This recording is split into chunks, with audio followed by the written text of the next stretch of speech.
nickname ko ay... Nakakahiya ako sabihin yung pangalan ko, ang nickname ko eh. Ano ang masasabi nyo sa mga haters / bashers? What if sumikat kayo? Anong gagawin nyo? Sino ang inspirasyon nyo sa pagbablog? Bakit kayo nag-start mag-vlog? Maghihiwalay na tayo! Guys, maghihiwalay na kami! Hi guys! Welcome to our YouTube channel! And for today's vlog mga mare is mag-Q&A tayo and gumawa ako ng mga tanong para mas makilala nyo pa kaming dalawa ni Buyo. Kaya naman sa mga hindi pa nakasubscribe, subscribe na para update kayo sa mga susunod naming vlog. Tama. Wala kasi kaming maisip na content ngayon guys kasi medyo maulan sa labas kaya naman mag-Q&A na lamang po tayo. So ito lahat yung mga naisulat kong mga tanong. Naman ako alam dyan. Ito, walang alam si Buyok dito. Ako lang ang nagsulat nito.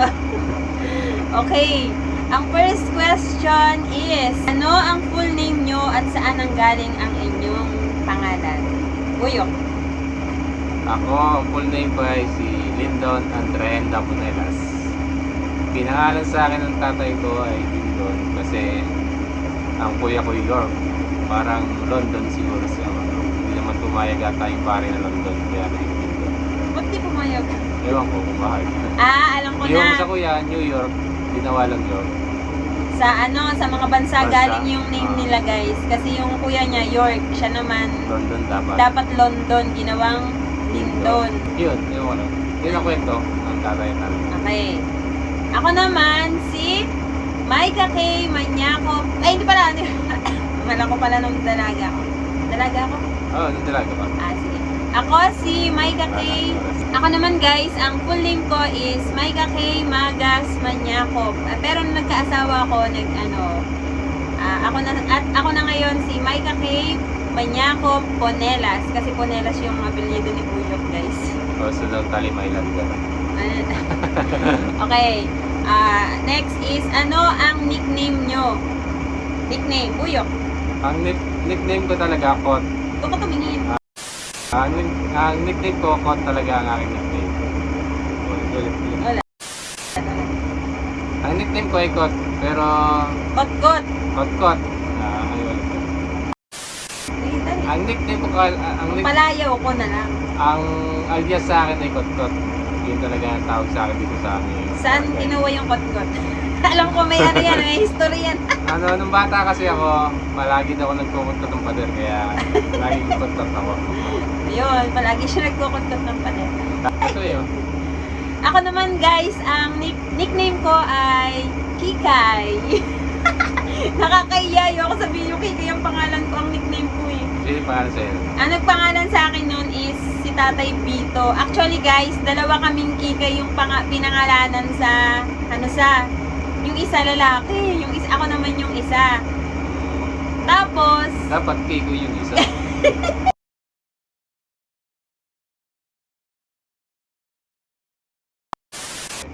ang next question guys is, ano ang favorite color ni Buyok? Ano to, Islambok? Islambok. Dali, ano ang favorite color? Bugaw. Buglaw. Anong buglaw? Blue? Ewan ko Blue ba? i-search na lang ako ng bugaw. Ako guys, ang favorite color ko is black. Kasi may payat ako sa black ay.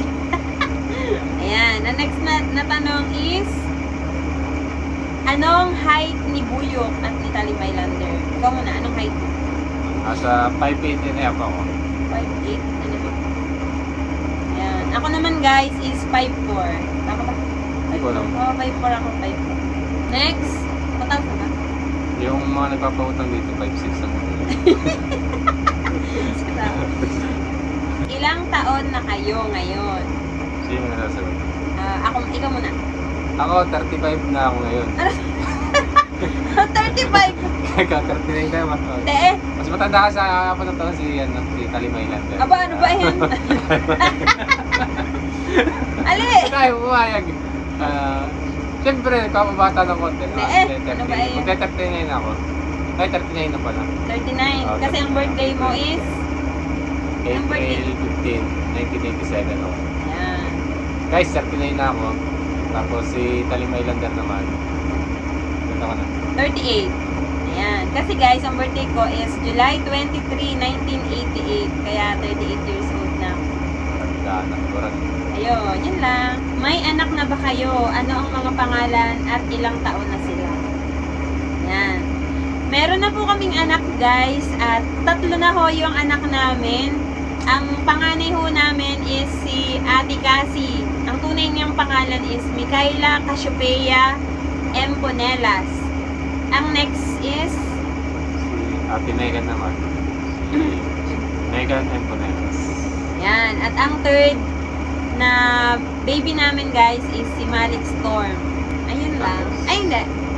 Si Mega, ay si Ate Cassie is 16 years old. Si Mega naman ay 12. Si Malik Storm ay 5 months old. 11 lang siya. 12 na? Mega? Oo. Tapos, si Malik, 11 years ang gap. Next question guys is, ano ang natapos nyo? Or yung anong pinag-aralan? Okay. Tapos, ano ba natapos? Natapos ko na maglaba. Magluto. Hindi! Matapos mag-aaral! High school grad lang ako. High school. Siya, si Buyok High School. Ako naman is second year college. Ayan. Kasi guys, sasabihin ko sa inyo kung ba't di ako nakapagtapos ng pag-aaral. Kasi nag-asawa agad ako. Hindi. Joke lang. Ako sabihin, magaluman. Hindi. Ano kasi guys, nag-aaral ako ng second year college.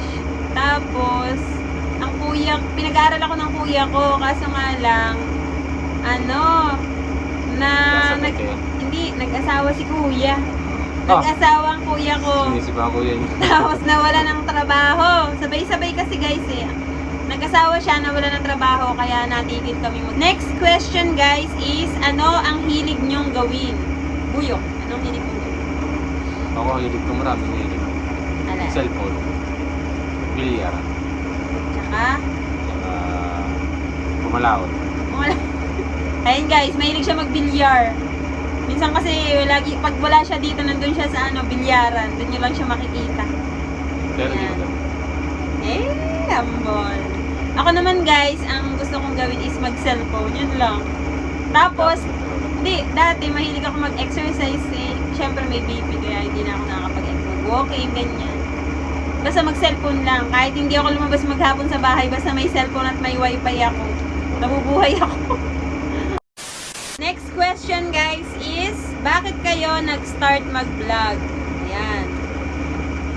Ano kasi yan guys, ako talaga yung unang nag-vlog sa amin ni Buyok. Kasi ito hindi mahilig mag-cellphone. Dati hindi talaga siya mahilig mag-edit, mag-vlog ganyan. Mahihain kasi siya guys. Pero mahihain din naman ako. Pero kasi mahilig kasi ako magpo-post sa Facebook ko ng mga picture ng anak ko, ganyan, yung mga yung mga milestone nila sa buhay. Lagi kong pinopost sa Facebook. So sabi, tas may napapanood, mahilig din ako manood ng vlog. Nanonood ako ng mga vlogs noon. So sabi ko, bakit hindi ako mag-vlog? Ayun guys, dahil mahilig din ako mag-edit ng mga video, tsaka picture. Sabi ko, bakit hindi ako mag-vlog? Baka kumita ako. Kaya yun. Ako yung dating nagba-vlog, tapos wala na. siya wala lang. Hindi niya ako sinusuportahan dati. Aminin mo, hindi mo ako sinusuportahan dati. Sa pagbablog. Wala na. Kapansin ka kami. Hindi niya ako sinusuportahan dati guys. Kala niya hindi ako kikita.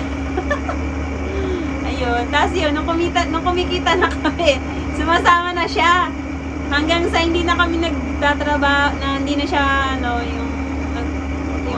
hindi na siya pumapalaot, nagbablog na lang kami. Kasi mas maganda yung kitaan sa pag-vlog kaysa sa trabaho niya. Sino ang inspirasyon nyo sa pagbablog? Sa pag-vlog, si Talim PH, yung idol ko. Yun. Mamingwit yun. Ano siya? Taga Kalinaw. Hindi. Ay, taga ano? Taga Samba. Kasili. Taga Kasili. Yun, si Talim PH talaga yung pinaka-idol namin na pinapanood namin noon. Kasi taga Isla din siya. Tapos, ang galing niya mag-vlog, Galing salita. guys. Ang galing niya magsalita kasi nagsasalita siya sa gitna ng Subscribe ka, laot. Talim PH nga pala, Talim PH. Oo, kaya subscribe nyo si Talim PH, guys. Taga-isla din siya. Tapos siya yung nauna sa amin mag-vlog. Kahit kung pinapanood lahat ng mag-event. Nangingisda rin siya. Kaya sabi namin, bakit hindi natin i-vlog yung yung ginagawa natin pagpalaot. Yan. Saka siya yung inspirasyon namin, guys. Kaya shout out, Talim PH! Shout out. What if sumikat kayo? Anong gagawin nyo? Yung sikat na sikat. As in, siguro yung kagaya ni na Sir Gavin. At tsaka ni Elma. Anong gagawin natin daw kapag yung sikat na sikat na? Mag-ihiwalay na tayo. Hindi! Mag-ihiwalay nila. Maghihiwalay na tayo! Ay, di ba nag-ihiwalay na si Sir Guys, maghihiwalay na kami! Mabigat na eh. Hindi, ako baka ano lang yung content. O anong gagawin? Wala lang, ganun pa rin. Parang hindi sikat. Yun lagi niya sinasabi sa akin, guys. Na huwag ko daw isipin na huwag mo gawin yan. Huwag ko daw isipin na na nagbablog kami. Huwag ko daw isipin na yung vlogger kami, ganyan. Para daw yung normal na buhay lang, ganun. Para daw hindi ako ma-stress. Ayun ang lagi niyang sinasabi sa akin. Kasi madali ako ma-stress. At eto na yung last question, guys. Sabi dito, ano ang masasabi nyo sa mga haters / bashers nyo? Siyempre guys, hindi naman mawawala yung mga haters, mga bashers natin. Di ba pagka tayo nagbablog? Ano masasabi mo sa mga haters? May kanya-kanya tayong pag-iisip. Okay lang yan. Mambash na ka ng bash para kami kumita. Ayun. Hindi. Ano lang ito, masasabi ko sa inyo, pakabait kayo. Para kunin na kayo nilo. Kaya ganyan na. Nakakainis.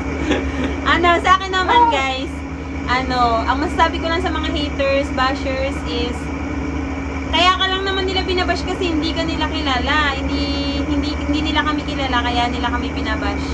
Kaya sa mga basher guys, hindi namin hawak ang mga pag-iisip nyo. Kaya okay lang, sanay na naman kami sa mga bashers eh. Kasi kung walang bashers, wala kami dito. Diba? Parang ganun. Oo. Hindi tayo mag-uusapan ng mga bash. Oo, at saka hindi naman nila kami kilala para i-bash nila kami. Tsaka hindi mo, ang katwiran ko dyan, hindi mo mapiplis lahat ng tao na magustuhan ka. Sabi ko nga unti-unti, pag nakilala nila kami, pag lagi nila kami napapanood, pasasaan ba't magugustuhan din nila kami? Yan ito. Ayos na. Ganyan lang yun. Hindi mo pipilis lahat ng tao. May kanya-kanyang opinion, may kanya-kanyang gusto, ganyan lang. Kaya sa mga bashers, i-bash nyo lang kami.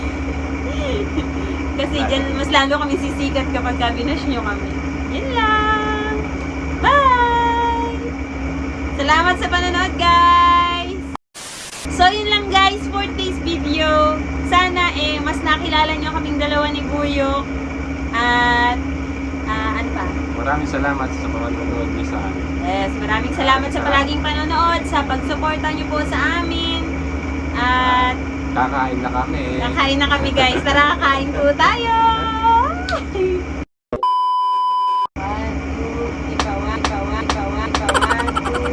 3, go!